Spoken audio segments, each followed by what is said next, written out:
Airbnb should never have worked. The CEO knew nothing about business. The idea had been done before and was actually illegal in many cities. And even the company's founders didn't think it would work. And yet, despite everything, Airbnb has become a billion-dollar company and one of the greatest business success stories of the digital age. They're the largest accommodation provider in the world, yet they don't own any real estate. So, how the hell did they do it? Hi everyone and welcome to our podcast, Staying Different. I'm ARISHA, your moderator for today, and I'm here with AFIQAH, MAHIRAH, FARAH, NABILA, AINA, SAFIYYAH, and Harith. Today we'll be diving into a travel trend that has changed the way people explore the world, Airbnb. From unique stay to affordable travel, we will talk about how Airbnb works, why people choose it, and what effect it has on the tourism industry and local community. Before we dive more deeper, let's start with the basics. What is Airbnb? Let's explain about this. Here, AFIQAH. Thank you, Aisha. So, Airbnb is an online platform where people can rent out their homes or rooms to travelers. It started in 2008 when two guys in San Francisco rented out air mattresses in their apartment to make some money. So, that's why it's called Airbnb, short for Air Bed and Breakfast. Yeah, and what's amazing is how much Airbnb has grown since then. It started out as just a couple of air mattresses, and now it's a global platform with millions of listings in over 119 countries.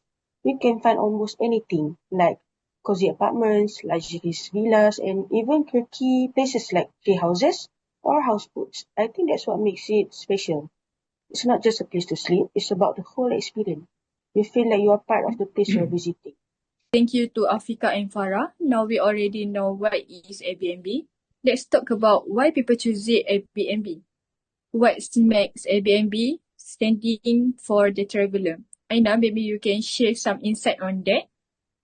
So actually, one of the biggest reason is actually the cost. So Airbnb can be cheaper than the regular hotels, especially if you are traveling in a group or you are staying more than a few days.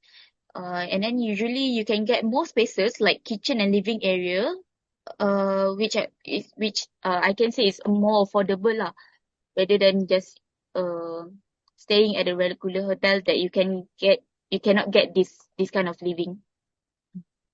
And kind yeah, of I think space. it's not just about price. A lot of people choose Airbnb because they want to experience a local lifestyle in a more personal way. Instead of staying in hotels that are usually located in busy tourist areas, Airbnb allows travelers to live in real neighborhoods where they can easily interact with locals, visit small shops or cafes, and get a better feel of the everyday life in that city. This makes the whole travel experience feel more genuine and memorable. Great point, guys. Let's explain how Airbnb works. FARAH, could you walk us through the process? Yeah. So let's say you're planning a trip, you go to Airbnb's website or app, type in where you're going, the travel dates, and you can use all sorts of filters like budget, number of rooms, even if you want a swimming pool or pet-friendly place. Once you find a listing you like, you can check the reviews, message the host with any question, and book it directly there. It's really user-friendly. Yeah, it gives you a lot of control over where you'll be staying. Yeah, and if you're a host, you can list your property, set your own price, upload pictures, and write a description. Airbnb also helps handle the bookings and payment, and they also offer some protection like insurance in case of damage. So yeah, let's talk about the pros and cons. So one of the advantage is the flexibility lah. So some listing of the property offer long stays, and then some of it are giving the options for pet friendly. So it's really quite reasonable and flexible to the tourists or their visitors to bring on their own pets. And then it's also self check-in, which is easier for travelers to use it without going to any receptionist. True, but there are also a few downsides that travelers should be aware of. Sometimes the property doesn't look exactly like edit in the photos, which can be disappointing. Cleanliness can be an issue too if the host isn't maintaining the place properly. And there are cases where hosts might cancel a booking at the last minute, which can be really stressful, especially if you are already traveling or have limited time to find a new place. So, while Airbnb offers a great flexibility, it's important to be prepared for this kind of risks. Yeah, another thing to think about is how Airbnb affect housing in some cities. In popular tourist spots, landlords sometimes choose to rent out their places to tourists on Airbnb instead of long-term local, sorry. That might sound like a good business move, but it actually drives up rent prices and makes it harder for local people to find affordable housing. So while Airbnb is super convenient for travelers, it does come with bigger impact that we need to be aware of. So guys, Airbnb has helped grow tourism in smaller towns or places that don't have many hotels. But like we said, it can also lead to problems like overcrowding or the loss of community identity. Yeah, exactly. That's why some cities like Amsterdam, New York, and Barcelona, they have created the laws to control the short-term rentals, which this helps on balancing the tourism with the needs of the local people.